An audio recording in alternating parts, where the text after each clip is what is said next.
সম্প্রতি চট্টগ্রামের সাবেক মেয়র মঞ্জুর আলমের বাসা যান জাতীয় নাগরিক কমিটির নেতা ও কুমিল্লা ৪ আসনের সংসদ সদস্য হাসনাত আব্দুল্লাহ। এরপরে একটি ভিডিও সামাজিক যোগাযোগ মাধ্যমে ছড়িয়ে পড়ে, যাতে দেখা যায় মেয়রের বাসার সামনে বেশ কিছু যুবক হাসনাতের সঙ্গে বাকবিতণ্ডায় জড়িয়ে হট্টগোল করে। এ নিয়ে শুরু হয়েছে তীব্র আলোচনা। মঙ্গলবার মঞ্জুর আলমের বাসার সামনে সেদিন ঠিক কি হয়েছিল তা জানতে গণমাধ্যম থেকে হাসনাত আব্দুল্লাহ ফোনে যোগাযোগ করার চেষ্টা করলে তিনি ফোন রিসিভ করেননি।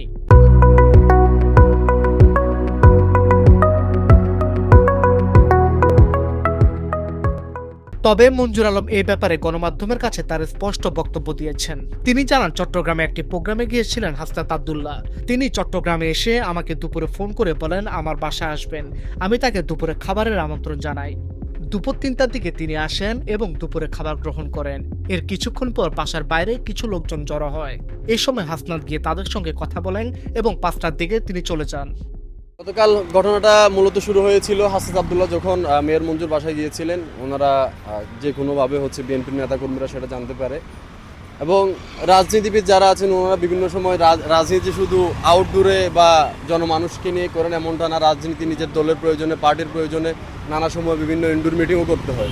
হয়তোবা সেই প্রেক্ষাপটে হাসনাত আব্দুল্লাহ মেয়র মঞ্জুর বাসায় গিয়েছিলেন, কিন্তু সেটা বিএনপির যারা স্থানীয় নেতাকর্মী বা ঊর্ধ্বতন যারা চট্টগ্রামের নেতৃত্ব স্থানীয় আছেন বিএনপি, তাদের নির্দেশে তারা মেয়র মঞ্জুর বাসায় যায় এবং হাসনাতকে তারা অবরুদ্ধ করার চেষ্টা করে এবং মব সৃষ্টি করার চেষ্টা করে।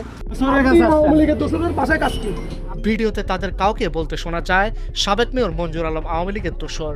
এ প্রসঙ্গে মঞ্জুর আলম জানান, তিনি বিএনপির মেয়র ছিলেন এবং কখনো আওয়ামী লীগে যোগ দেননি।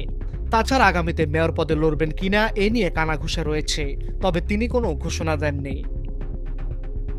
ডেস্ক রিপোর্ট, আজকের পত্রিকা।